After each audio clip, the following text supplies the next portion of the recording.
The night smelled of smoke and fear. Private Daniel Cole pressed his back against the crumbling wall of what used to be a school. The city, once full of children's laughter, now echoed only the cries of the wounded and the distant thunder of bombs. His unit had been ordered to retreat, but Daniel couldn't find his men. They were gone, maybe dead, maybe lost in the chaos. For 3 days he had wandered through shattered streets, surviving on rainwater and hope. He looked at his trembling hands, once trained to defend, now stained with dust and blood. Every explosion made him flinch, not because of the danger, but because he couldn't tell anymore who was the enemy. As he walked through the ruins, he saw a small teddy bear half buried in the rubble. He froze. His daughter Lily used to have one just like that, but Lily was gone. His wife and child had been killed in an airstrike a year ago. Daniel knelt down, picked up the toy and whispered. For the first time since the war began, a tear cut through the dirt on his face. He realized he wasn't fighting for freedom anymore. He was just surviving. That night, under the broken roof, he made a promise to himself. The next morning, Daniel heard footsteps in the rubble. He pointed his rifle, but what stepped out wasn't a soldier. It was a girl, maybe 12 years old, her clothes torn, her eyes wide with fear. She carried a small bundle. Inside was her little brother, barely 3 years old, wrapped in a blanket. They had been hiding in the basement since their parents were killed. Daniel's heart clenched. He lowered his weapon. He shared his last piece of bread with them.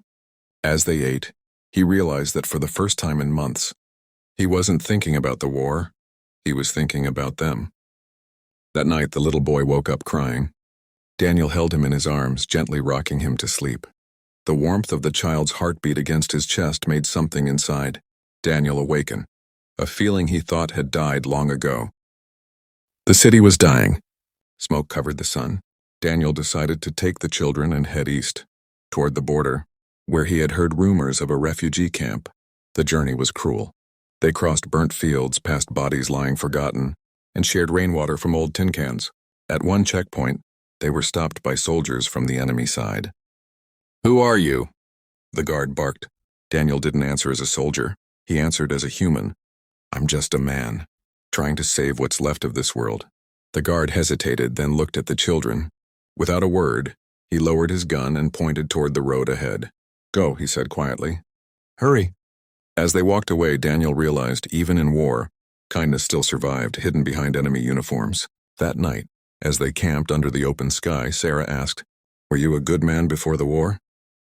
They finally reached a broken bridge, the last path to safety. But snipers guarded the hills, and every step was a risk. Daniel carried the boy in his arms while holding Sarah's hand tightly. Halfway across, gunfire erupted. Bullets hit the metal beams around them. Daniel shouted, "Run, Sarah! Don't look back!" He covered them with his body, shielding them as they crawled across the cracked concrete. A bullet grazed his shoulder, but he kept moving. By the time they reached the other side, he collapsed, bleeding. Sarah screamed, "No! Don't die!" He smiled faintly. "You're safe now. That's all that matters." A group of medics rushed from the camp beyond the bridge. They carried Daniel inside, saving his life. When he opened his eyes days later, Sarah was holding his hand. "You kept your promise," she said through tears. "You found something worth saving." Months passed. The war ended.